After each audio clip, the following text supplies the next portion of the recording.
Hello friends, आज का अपना टॉपिक है सूचना का अधिकार अधिनियम 2005।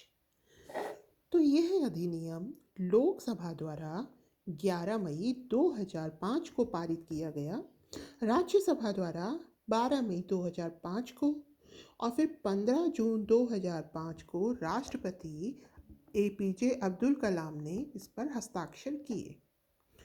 12 अक्टूबर 2005 को ये संपूर्ण भारत में जम्मू कश्मीर को छोड़कर लागू किया गया। नमित शर्मा बनाम भारत संघ मामले में, जो कि वर्ष 2005 का था, उसके तहत इसके गठन का प्रस्ताव रखा गया। केंद्र सरकार एवं केंद्र शासित प्रदेशों के अधीन केंद्र सरकार और उसके अधीन जो जो संस्थाएं थी, जो भी कार्यालय थे, वित्तीय संस्थाएं थी, सरकारी उपक्रम थे, और उसके बारे में शिकायतों और अपीलों की सुनवाई के लिए इसके गठन किया गया। धारा 54A में कहा गया है कि प्रत्येक लोक अधिकारी का दायित्व होगा कि वह सभी सूचनाओं को बनाए रखें। अब हम ये देखते हैं कि इसके अधीन कौन कौन सी संस्थाएं आती हैं। तो संस्थाएं देखते हैं। संसद द्वारा स्थापित जो भी संस्थाएं हैं, राज्य विधायिका द्वारा निर्मित, सरकार द्वारा नियंत्रित, सरकार वित्तीय सहायता दे ऐसी संस्थाएं, ऐसे एनजीओ जिन्हें सरकार के द्वारा प्रत्यक्ष या अप्रत्यक्ष वित्तीय सहायता दी जाती है। ठीक है ना। तो संसद द्वारा स्थापित संस्थाएं, राज्य विधायिका द्वारा निर्मित जो भी हैं, सरकार द्वारा नियंत्रित या सरकार जिनको वित्तीय सहायता दे ऐसी संस्थाएं, या ऐसे एनजीओ जिन्हें सरकार द्वारा डायरेक्ट या इनडायरेक्ट कुछ फाइनेंशियल हेल्प मिलती है, या ऐसे भी संस्थाएं हो सकती हैं जो कि सार्वजनिक क्षेत्र में कार्य कर रही हैं। कौन कौन नहीं आते हैं, किनकी सूचनाएं आप प्राप्त नहीं कर सकते? खुफिया तंत्र, इंटेलिजेंस ब्यूरो और रो की आप इंफॉर्मेशन नहीं ले सकते। इसके अलावा राजस्व आसूचना का निर्देशालय, इसकी सूचनाएं प्राप्त नहीं हो सकती। बीएसएफ, सीआरपीएफ, आईटीबीपी, इनकी सूचनाएं हमें प्राप्त नहीं हो सकती। इस अधिनियम के तहत आप क्या कर सकते हैं? जो अभिलेख हैं, जो दस्तावेज हैं, और जो भी कार्य चल रहा है सरकार के नियंत्रण में, आप उसका निरीक्षण कर सकते हैं। और जो सामग्री के नमूने हैं वो भी चेक कर सकते हैं। जैसे मान लीजिए कि ग्रामीण आवास योजना बन रही है, तो जो बिल्डिंग बन रही है उसके नमूने भी आप चेक कर सकते हैं कि ये सही है कि नहीं, कहीं सड़क बन रही है। ठीक है।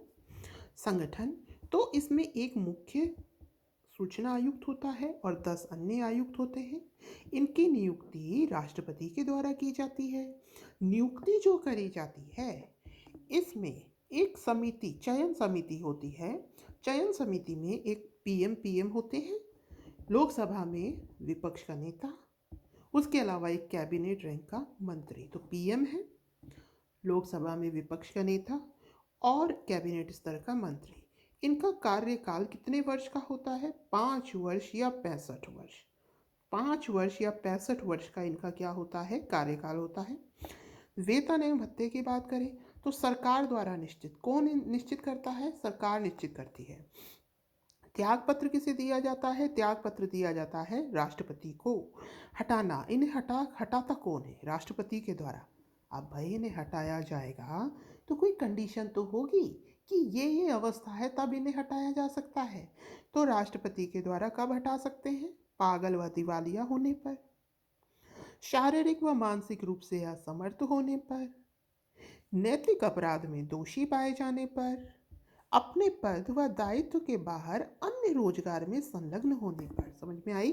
कोई पागल या दिवालिया हो गया हो, शारीरिक या मानसिक रूप से असमर्थ हो, नैतिक अपराध में लिप्त हो, अपने पद व दायित्व के बाहर अन्य रोजगार में, मतलब अपना ड्यूटी छोड़ करके कोई और ही काम कर रहा है। ठीक है।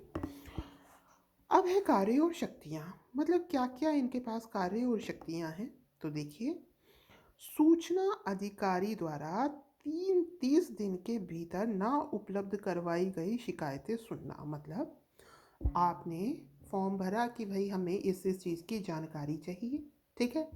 अब जो सूचना अधिकारी था उसने 30 दिन हो गए और आपको जो आपने सूचना मांगी थी आपको प्रोवाइड ही नहीं कराई, है ना।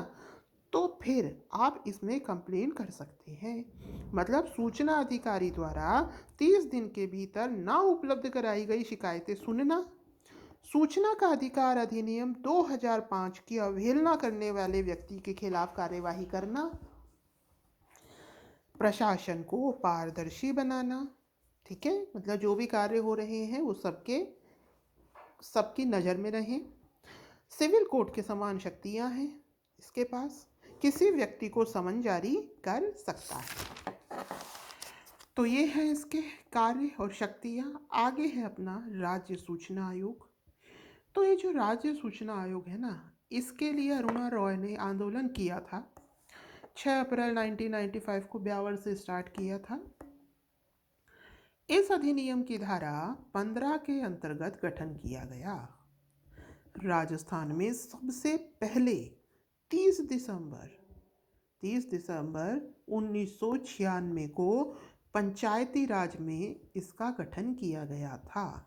30 दिसंबर को ही हो गया था 1996 को पंचायती राज में सूचना के अधिकार अधिनियम का, ठीक है। फिर बाद में 26 जनवरी 2000 को पहली बार यह अधिनियम लागू हुआ केंद्रीय कानून के अंतर्गत। ये तो हमारे राजस्थान में चल रहा है। पहले एक बार तो 1996 को ही हो गया, फिर 2000 में हुआ पहली बार, लेकिन केंद्रीय कानून के अंतर्गत मतलब जो केंद्र में जो जो शर्तें थी उसके तहत कब लागू हुआ, उसके तहत यह 13 अप्रैल 2006 को लागू हुआ, ठीक है। अब हम मुख्य सूचना आयुक्त के नाम भी देख लेते हैं। अभी तक ये चौथे ही हैं। पहले थे MD कोरानी राजस्थान के, टी श्रीनिवासन। फिर थे सुरेश चौधरी, MD कोरानी, टी श्रीनिवासन, सुरेश चौधरी। अब है DB गुप्ता। कौन है अब? DB गुप्ता। प्राण व देहिक, अब देखिए कंडीशन देखते हैं कि मतलब कौन सा मामला हो तो आपको कितने टाइम में इंफॉर्मेशन देनी है।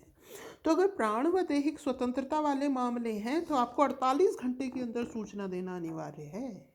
सूचना नहीं दी तो आगे कंप्लेंट होगी। उसका प्रोसीजर क्या होगा? लोक सूचना अधिकारी ने नहीं दी तो आप कहाँ अपील करेंगे? अपील अधिकारी को। उसने भी काम नहीं किया, विभाग अध्यक्ष को। उसने भी नहीं किया, राज्य सूचना आयोग को। उसने भी नहीं किया, केंद्रीय सूचना आयोग को, ठीक है। तो ये क्रम है, ये इसके अंतर्गत जाते हैं। 250 से 25,000 रुपये तक का जुर्माना लगाया जाता है। किसी अधिकारी ने, मान लीजिए सूचना अधिकारी ने अगर सूचना प्रोवाइड नहीं कराई तो सूचना की गंभीरता के अनुरूप फाइन भी लगाया जाता है। तो यह था सूचना का अधिकार अधिनियम 2005। उम्मीद है आपको समझ में आया होगा। Thank you, have a nice day.